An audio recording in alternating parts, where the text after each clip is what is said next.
Je veux vous parler aujourd'hui de ne te laisse pas définir par tes erreurs. Nous pouvons tous regarder en arrière et voir des moments où nous avons cédé à la tentation. Nous avons baissé notre garde et fait des compromis. Nous avons été négligents et n'avons pas géré la situation comme il le fallait. Il est facile d'être défini par un moment de la vie, par un divorce, par une affaire qui n'a pas marché, par la façon dont nous avons élevé nos enfants. L'ennemi s'appelle l'accusateur. Il aimerait vous convaincre de permettre à cette erreur, de laisser cette saison vous blâmer, de ne plus avoir de la passion pour vos rêves. Mais cette erreur n'a pas annulé le plan de Dieu. Vous avez peut-être échoué, mais vous n'êtes pas un échec. Ce n'était qu'un moment dans votre vie, c'était une saison. Cela ne détermine pas votre avenir. Ne laissez pas cette erreur définir qui vous êtes. Si vous allez autour portant des étiquettes négatives, divorcé, dépendant, raté, compromis, cela vous empêchera de profiter pleinement de ce que Dieu a en réserve. Si vous êtes un fan de baseball, vous vous en souviendrez peut-être du nom de Bill Buckner. Il a été un joueur vedette des Red Sox de Boston pendant de nombreuses années. Il a réussi plus de coups que Joe DiMaggio ou Ted Williams. Il fut une saison, il a remporté le titre de batteur et a eu la meilleure moyenne de batteur de tout le baseball. C'était un excellent coéquipier, un leader dans le clubhouse. Mais en 1986, lors des World Series, il s'est approché d'une balle au sol qui roulait lentement et l'a raté. La balle est passée entre ses jambes et l'autre équipe a marqué et a égalisé le match. L'équipe adverse a ensuite remporté les World Series. Les fans étaient si contrariés, si mécontents du fait qu'il ait raté une balle au sol. Malgré son illustre carrière, malgré tous ses succès, tous les points qu'il a marqués, ils ne se sont plus souvenus de tout cela. Tout ce dont ils se souvenaient, c'était de ce mauvais jeu, de cette erreur. Bill Buckner est décédé cette année, 33 ans après ce match. La première ligne de l'éditorial de National Associated Press était consacrée à Bill Buckner. Ils l'ont décrit comme un frappeur vedette qui s'est fait connaître en réalisant l'un des plus mauvais jeux en baseball. Les gens essayeront de vous définir par vos erreurs. Ils essayeront de vous coller des étiquettes, de vous rappeler toutes les fois que vous avez échoué, ou vous avez eu des compromis, ou vous n'avez pas été à la hauteur. Et certaines personnes choisiront malheureusement de se souvenir de vos échecs plutôt que de vos victoires. Comme pour Bill Buckner, malgré tout le bien que tu fais, malgré les sacrifices que tu fais pour aider les autres, tu honores Dieu. Mais lorsque tu fais une petite erreur, lorsque tu traverses une mauvaise saison, ne sois pas surpris si les gens essayent de te convaincre de vivre condamné. Eh bien, Dieu ne va pas te bénir. Tu as raté une balle au sol. Tu as divorcé, tu as cédé à la tentation et reste sur la touche. Non. Ne laisse pas les gens te coller des étiquettes. Ils ne déterminent pas ton destin. Ils ne peuvent pas arrêter ce que Dieu a ordonné pour ta vie. La seule personne qui peut t'arrêter, c'est toi. Si tu laisses tes erreurs te définir, si tu portes les étiquettes que les gens te collent, si tu crois aux mensonges de l'accusateur, cela t'empêchera d'aller vers ton destin. Lorsque quelqu'un continue à évoquer vos erreurs passées, à essayer de vous faire vivre en tant que condamné, il ne s'en rend peut-être pas compte, mais il travaille pour l'accusateur. L'ennemi se sert des gens. Vous ne pouvez pas les empêcher de vous coller des étiquettes, mais vous pouvez les enlever. Je ne suis pas défini par mes erreurs. Je suis défini par ce que Dieu dit de moi. Je suis pardonné, je suis racheté, mon passé est révolu. Mes erreurs sont derrière moi. Mes échecs font partie de mon passé et vous savez quoi? Je ne les apporterai pas aujourd'hui. La miséricorde de Dieu est nouvelle chaque matin. Accueillez cette miséricorde et allez de l'avant. Qu'en est-il de l'échec? C'est du passé. Qu'en est-il de l'erreur? Elle est couverte par la miséricorde. Qu'en est-il du divorce, du compromis, de l'époque où l'on a tout gâché? C'est du passé. La vie est trop courte pour que ce qui s'est passé dans le passé t'empêche de vivre les grandes choses que Dieu a prévues pour ton avenir. Après avoir été crucifié et ressuscité, Jésus est apparu à certains de ses disciples qui étaient réunis dans une pièce. Thomas n'y était pas en ce moment. Ils sont sortis ensuite et l'ont trouvé. Ils pensaient que Thomas serait ému de savoir qu'ils avaient vu le Seigneur.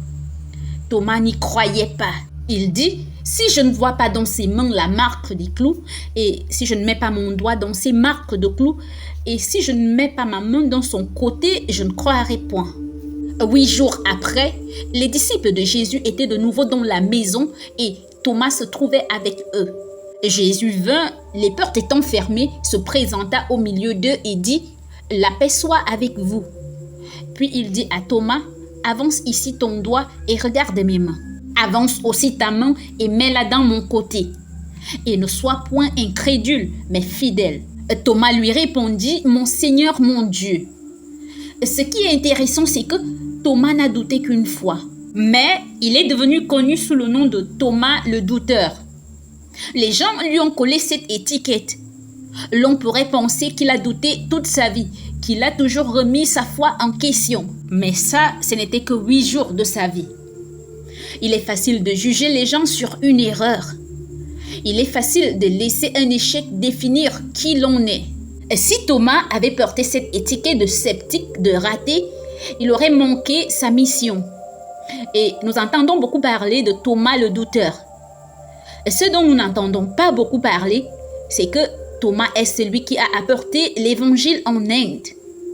L'on croit qu'il a porté le message du Christ plus loin que n'importe quel autre disciple.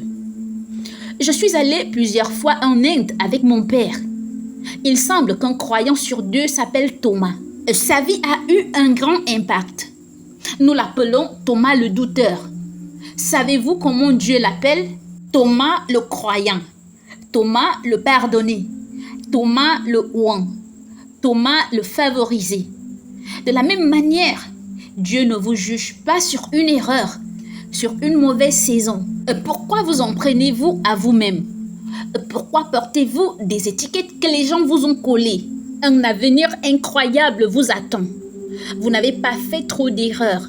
Vous n'avez pas raté votre chance. Si vous enlevez les étiquettes qui vous disent tout ce que vous n'êtes pas, vous avez tout gâché, vous avez douté, vous avez échoué, ça c'est du passé.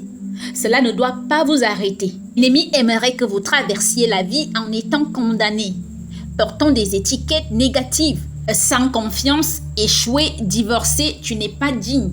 Faites-vous une faveur, enlevez ces étiquettes et mettez ce que Dieu dit de vous. Pardonné, racheté, béni, qualifié, victorieux. Parfois, nous commettons des erreurs avec de bonnes intentions. Bill Buckner n'essayait pas de rater la balle au sol. Il n'était pas indiscipliné. Il a fait de son mieux et l'a quand même raté. Vous avez peut-être fait de votre mieux, mais la relation n'a pas abouti. Vous vous êtes donné à fond, mais l'entreprise n'a pas réussi. Comme Thomas, votre cœur est bon, vous aimez Dieu, mais vous n'avez pas géré la situation de la bonne manière. Et maintenant, vous en payez le prix. C'est ce qui est arrivé à Moïse. Jeune homme, Dieu lui a donné le rêve qu'il délivrerait les Israélites de l'esclavage. Il savait qu'il devait le faire, mais il s'est précipité et l'a fait hors de l'échéance de Dieu. Il a vu un esclave hébreu maltraité par un encadreur égyptien.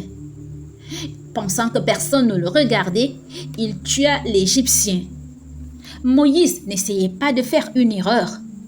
Il n'était pas provocateur, il a juste fait un mauvais choix. Il a dû fuir pour sauver sa vie. Il a passé 40 ans dans le désert à se cacher. Il semblait que cette erreur pouvait stopper son destin, que ce mauvais choix l'avait disqualifié.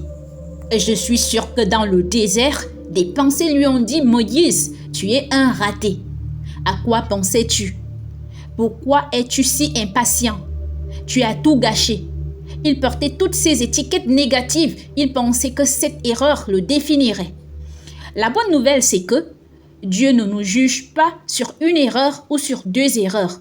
ou pour certains d'entre nous sur 10 000 erreurs. L'appel de Dieu sur votre vie est irrévocable. Il ne change pas. Moïse avait abandonné. Il avait accepté le fait qu'il ne réaliserait pas son rêve. Mais Dieu n'abandonne pas. Tu t'es peut-être décompté, mais Dieu t'a déjà compté. Il vous a choisi avant que vous ne puissiez le choisir. Cette erreur n'est pas ce que tu es, c'est ce que tu as fait. Elle n'a pas annulé ta destinée. Cette mauvaise saison ne détermine pas le reste de ta vie. 40 ans plus tard, lorsque Moïse avait 80 ans, Dieu est venu à lui et lui a dit, « Maintenant, Moïse, c'est le moment. Va délivrer mon peuple. » J'imagine que Moïse a failli s'évanouir. « Dieu, es-tu sûr? Tu veux dire, après que j'ai échoué, après avoir tout gâché, après avoir été impatient, tu vas encore m'utiliser? » Voici la clé. Dieu ne nous définit pas par nos erreurs. Il nous affine par nos erreurs. Il prend ses échecs et ses mauvais virages et s'en sert pour une œuvre en nous. L'Écriture dit que Moïse est devenu l'homme le plus humble de toute la terre. Dans le désert, il a appris à être patient. Il a appris à faire confiance à Dieu d'une manière nouvelle. Et si vous gardez la bonne attitude, Dieu utilisera vos échecs pour vous préparer à ce qu'il attend de vous. Comme Moïse, vous avez peut-être tout raté. Vous avez l'impression d'être dans le désert, convaincu que vous avez connu vos meilleurs jours. Non, prépare-toi, ton heure arrive. Dieu est sur le point de faire quelque chose de nouveau. Cette relation qui n'a pas fonctionné, ce n'est pas comme ça que ton histoire se termine. Dieu a prévu quelqu'un d'autre, quelqu'un de mieux que ce que tu as imaginé. La dépendance contre laquelle tu luttes n'est pas ton destin. C'est une saison, pas une vie. Ne la laisse pas devenir permanente. Enlève cette étiquette de dépendant et mets-en une nouvelle.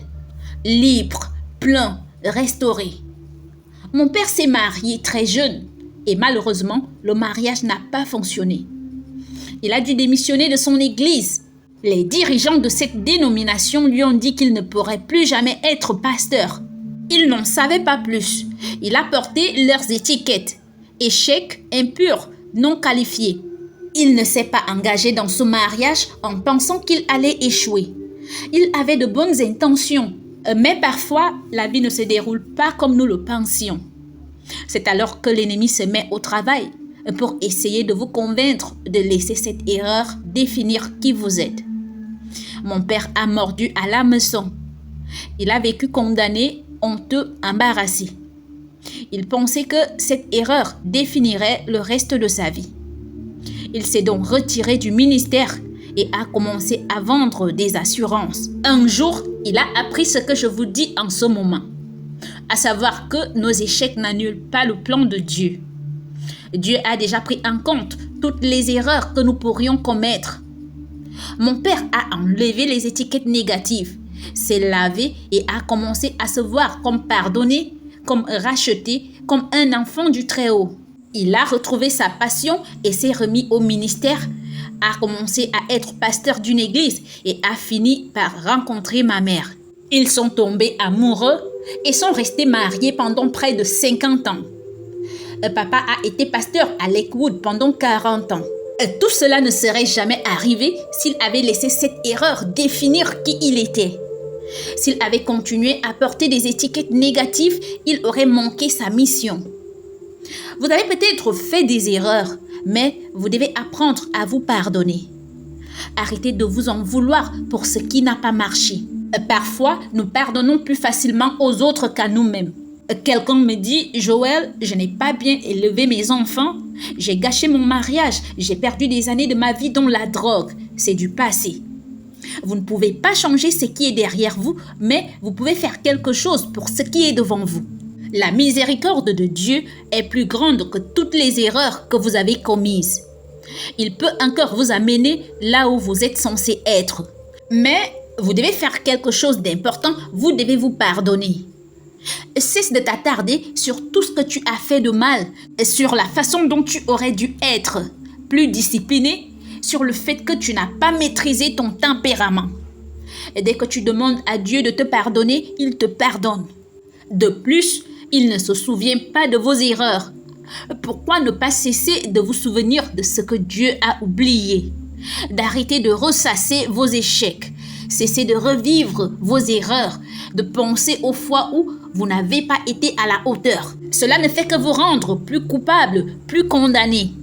Et lorsque Jésus était sur le point d'être crucifié, il a dit à Pierre qu'il le renierait 3 fois avant que le coq ne chante cette nuit-là. Et Pierre a dit, « Pas moi, Seigneur, je suis ton meilleur disciple.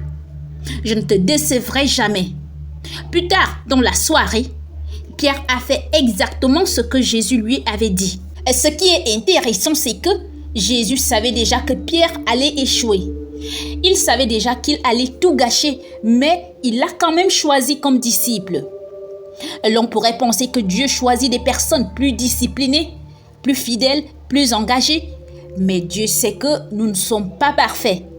Il sait que nous allons faire des erreurs. Et Pierre était si déprimé, si honteux. L'Écriture dit qu'il est sorti et il a pleuré à chaudes larmes. Peu après cela, Jésus a été crucifié. Pierre n'a jamais eu l'occasion de lui dire qu'il était désolé. Il a dû vivre avec cette culpabilité, ce poids. Et 2 dames sont allées au tombeau pour voir le corps de Jésus. Un ange apparut et dit, « N'ayez pas peur, Jésus est ressuscité. » Allez dire à ses disciples et à Pierre qu'il est vivant. De toutes les personnes que Dieu aurait pu mentionner à ce moment critique, la seule qu'il a spécifiquement désignée est Pierre. Dieu nous montrait, je ne te définis pas par tes erreurs, je n'annule pas ton destin parce que tu as échoué. 50 jours plus tard, l'Église était sur le point de naître. Il fallait que quelqu'un prononce un discours inaugural, que quelqu'un prenne la parole lors de cet événement historique. J'imagine les disciples dire, « Matthieu, tu devrais le faire. Tu es un grand orateur, tu serais bon. Jean, tu devrais le faire. Tu es très puissant. » Et puis quelqu'un prit la parole et dit, « Non, Pierre, c'est toi qui devrais le faire. » Je me souviens que Jésus a dit, « Tu es Pierre, et sur cette pierre, je bâtirai mon église. » Tous les disciples ont répondu, « Oui, Pierre, c'est bien toi. » Il a dit, « Il n'y a pas moyen. Il y a 50 jours, je l'ai renié. J'ai échoué, j'ai honte, c'était mon pire moment. » Il portait toutes ces étiquettes qui lui disaient qu'il avait raté son destin. Alors qu'il s'apprêtait à partir, condamné, coupable, quelque chose s'est levé à l'intérieur. Il s'est dit, « Hé, attendez une minute. Je ne suis pas défini par mes erreurs. Une mauvaise nuit n'annule pas ce que Dieu a prévu pour moi. » Il s'est levé et a parlé à la foule. 3000 personnes ont appris à connaître le Seigneur. Peut-être as-tu échoué toi aussi? La bonne nouvelle, c'est que Dieu savait déjà que cela allait arriver. Cela n'a pas arrêté ton destin. Tu vas quand même réaliser ton rêve. Tu auras toujours une famille heureuse. Tu rencontreras toujours la bonne personne. Maintenant, faites votre part. Enlevez les étiquettes négatives. Arrêtez de vous attarder sur ce que vous ne méritez pas. Sur le nombre de fois où vous avez tout gâché. Dieu te dit de revenir dans le jeu. Si Pierre peut se lever 50 jours après avoir renié le Christ et fondé l'Église, alors toi aussi, tu peux encore devenir tout ce pourquoi tu as été créé. Matthieu chapitre 3, Jésus est baptisé dans le Jourdain. Lorsqu'il est sorti de l'eau, une voix a retenti annonçant qu'il était le Fils de Dieu. C'était un moment important. Le ministère de Jésus était sur le point de commencer. L'on aurait pu penser que Jésus retournerait en Galilée où se trouvaient tous les gens et qu'il commencerait à enseigner et à guérir. Mais juste après ce premier soutien public, juste après ce signe de la faveur de Dieu, l'Écriture dit que Jésus a été conduit par l'Esprit dans le désert pour être tenté pendant 40 jours. Et si vous aviez vu Jésus dans le désert, vous auriez pensé, je viens de le voir sortir de ce moment glorieux. Je viens d'entendre la voix qui disait qu'il était le Fils de Dieu. Que fait-il ici? C'est une erreur.